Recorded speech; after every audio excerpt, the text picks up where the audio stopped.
Kan tadi kita udah bahas gimana caranya tonalitas, sekarang kita akan bahas gimana caranya bisa building sebuah raport. Ini paling sering salah. Jadi gue tuh ngikutin training sales ini sebenarnya udah banyak banget ya. Dari gue awal mulai jadi agen properti itu kan selalu bisa ada training tuh. Kalau developernya dia bisa kasih motivasi atau dikasih sales trainer untuk melatih. Kalau orang-orang yang in-house, bahkan yang agent-agent luar juga boleh ikut. Mereka semua setelah gue pelajarin secara dalam sales ini, dunia sales ini, salah semua. Jadi mereka ngajarin namanya building rapport yang salah sama klien. Mereka akan ngajarin bullshit seperti ini. Pernah dengar gak kalian?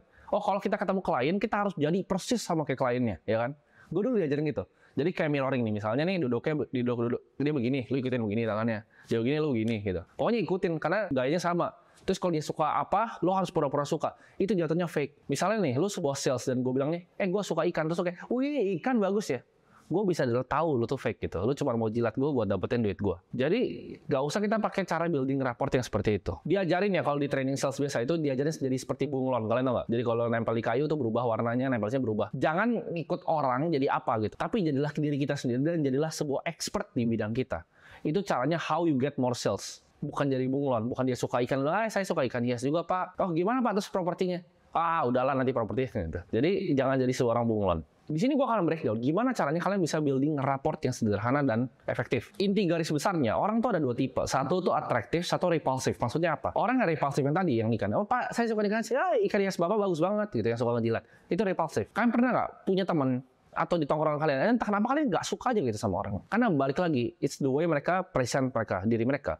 Gimana cara mereka ngomong dengan tonalitas suaranya. Gimana caranya mereka jadi bunglon, mau coba di sini, mau coba di sana. Itu orang-orang yang repulsif dan sales yang begitu. Itu kalian pasti deh susah closingnya. Percayalah, customer tuh nggak ada yang perlu dijilat. Kalian cuma perlu kasih tahu mereka itu sebenarnya butuhnya apa. Kalian bantu mereka deliver dan kalian peduli sama mereka. Kalian benar-benar care. Bukan cuma sekedar untuk ngambil komisi dari mereka. Ada orang yang terkesan ngeselin, ada orang yang terkesan tuh karismatik. Yang bikin bahan konglomerat tuh mau main sama dia. Tapi kalian mungkin ngomong di sini, tapi saya nggak punya karisma. Gimana caranya bikin karisma? Gue ajarin caranya kalian bikin karisma. Karisma itu bisa dilatih. Karisma itu sesimpel yang pertama tadi kita belajar.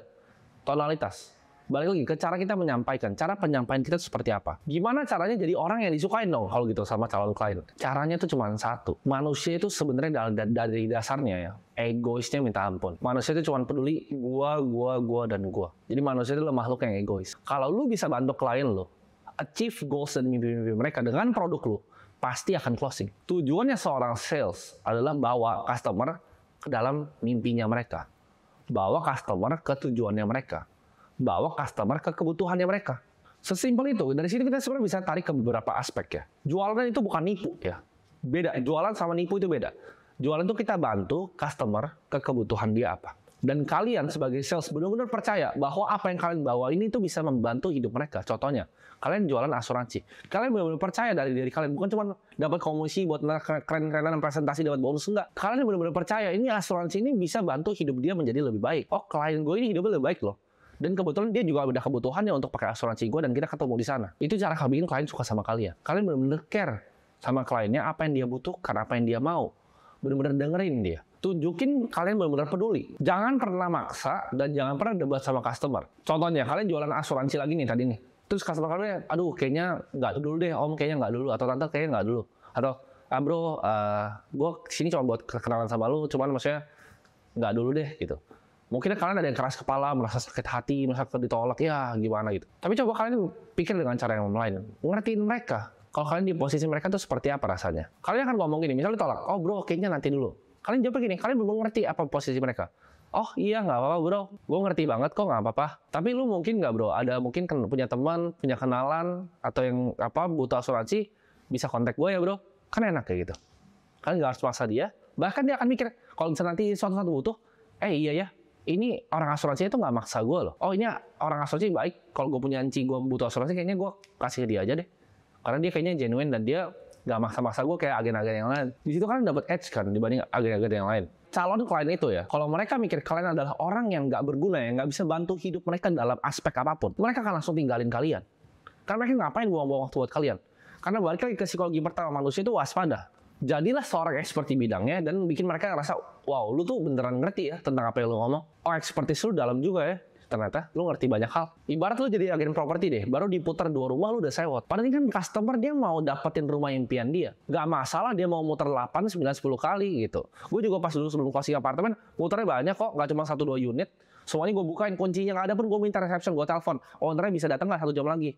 Gue puterin dulu yang lain, gue ke bawah ambil, gue bukain ke dia. Butuh effort juga untuk menjadi seorang sales. Building rapport, intinya ada secepat-cepatnya lu nunjukin ke mereka bahwa lu bisa bawa mereka ke goals mereka, ke kebutuhan mereka, dan that's it, titik. Nggak perlu mirroring, nggak perlu yang lain. Tunjukin bahwa lu peduli, tunjukin bahwa lu bisa bawa dia ke impian dia. Tujuan sales kan sebenarnya simple. Bikin orang dari pertama nih kenal kalian sampai ke closing kan. Lurus nih garisnya nih. Lu nggak perlu bikin ke atas ke bawah nih. Kayak ibarat sungai ya, lurus aja gitu. Memang akan sungai ntar bercabang sedikit ke kanan, kalian tarik lagi.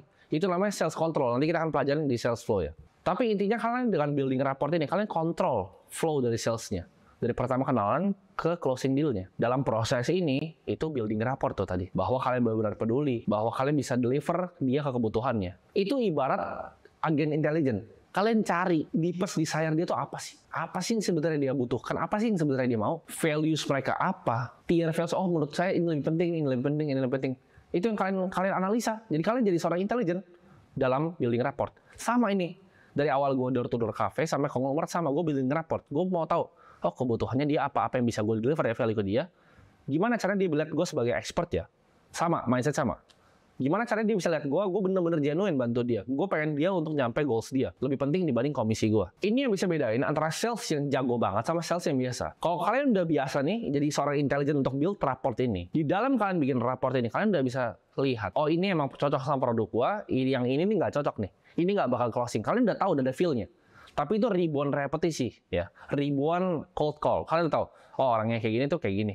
Oh orang kayak gini. Itu akan jadi pattern recognition di otak kalian. Kalian akan tahu, oh yang kayak begini tuh dia ujung-ujungnya nggak akan beli rumah. Yang kayak itu ujung-ujungnya nggak akan beli asuransi.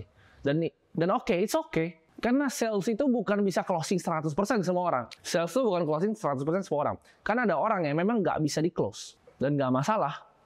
Nah itu kita akan bahas tuh nanti di prospecting. Gimana caranya kita dapat prospek yang lebih baik.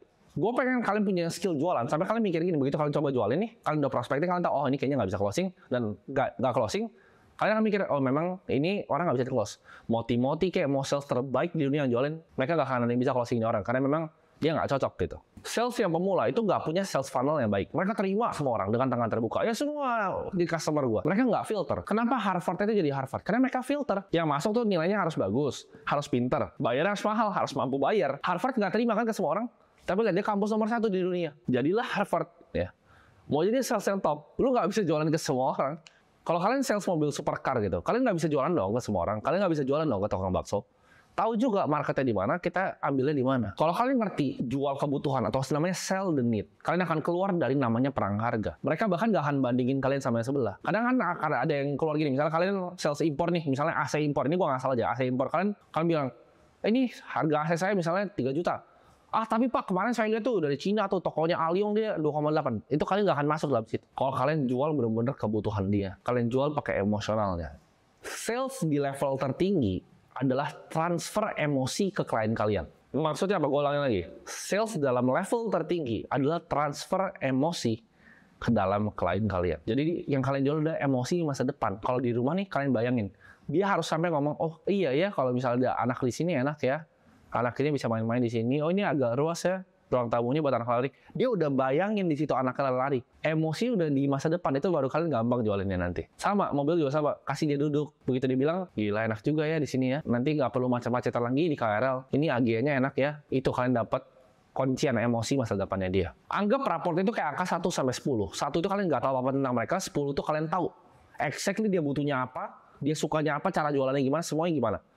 Nah, kalian lihat yang level dari 1 sampai 10 ini, kalian di sebelah mana? Kita harus tahu ibarat orang tuh action threshold namanya. Jadi, threshold dia untuk membuat suatu aksi itu berapa? Contohnya, gue itu orang yang threshold aksinya rendah. Misalnya gini, lu datang ke gue suka jam tangan nih misalnya. Lu datang ke gue, lu tawarin, oh tim ini ada Rolex Day-Date tahun segini, harga diskon nih 5%, mau nggak? Gue mungkin pas oke juga, bagus gue beli.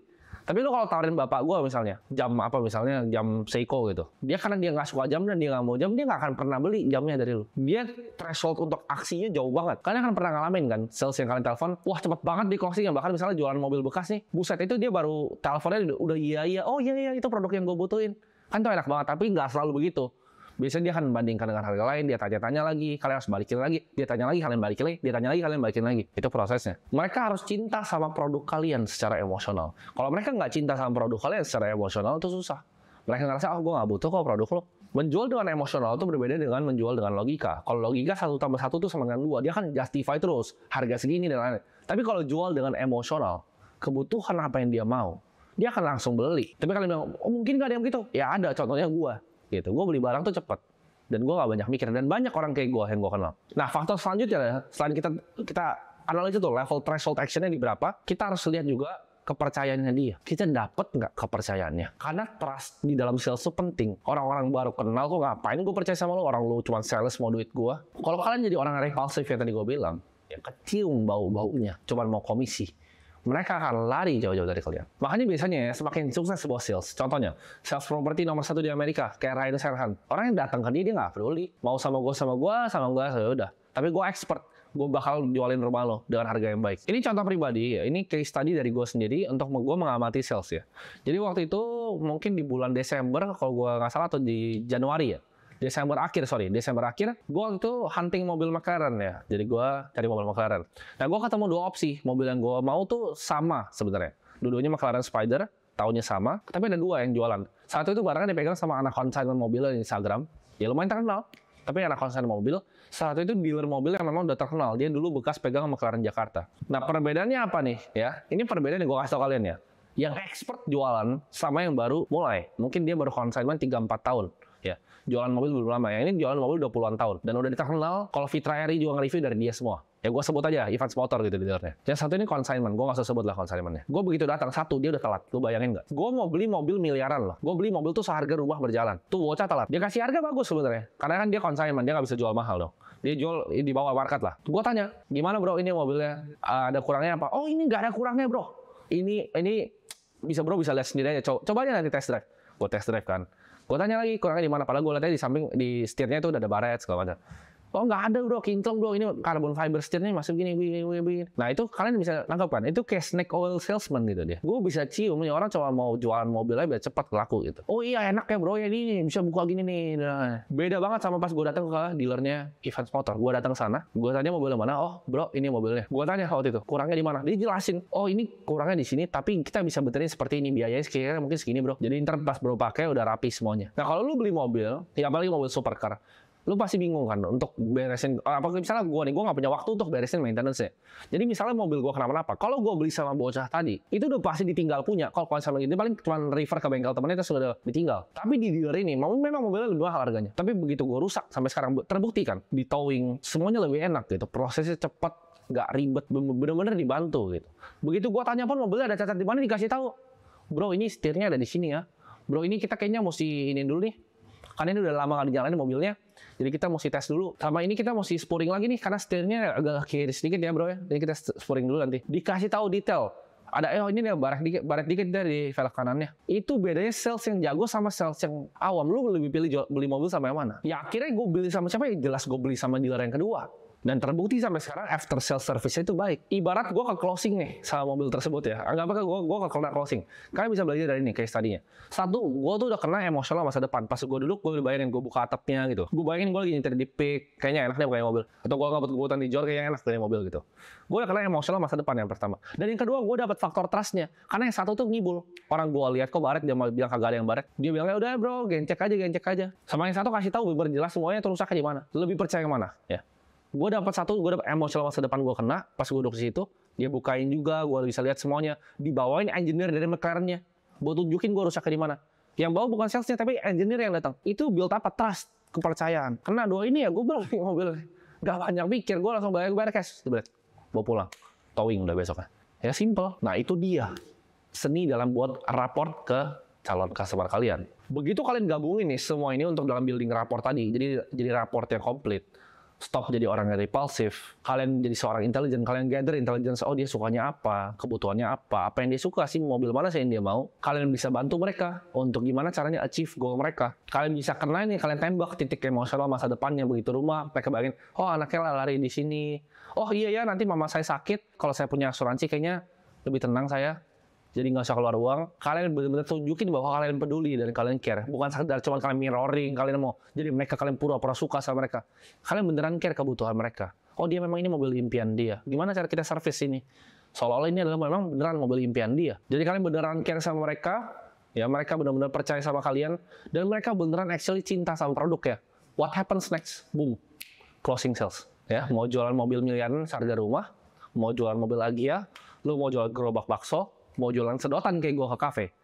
Konsepnya sama dalam building rapport.